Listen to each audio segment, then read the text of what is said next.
sailed when I was young on the typical Optimist laser up to the age of I think about 12, and about 3 or 4 years ago got back into sailing, bought a cruising J109, then made the step up a year ago to the GP42.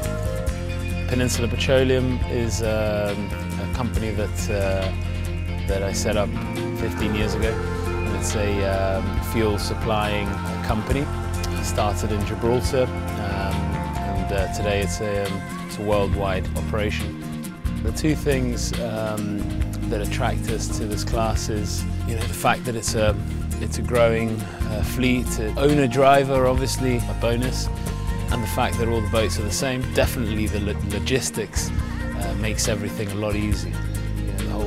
The way that the boat is set up, and it's just very clean, very easy to transport. There are many things that attracted us to this class.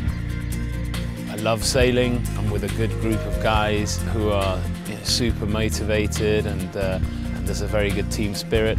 I suppose I apply the same kind of attitude to work, to sail, I suppose to everything. You gotta have fun, do your best. I'm a pretty competitive person at anything I do, whether it's sailing, working, or marbles.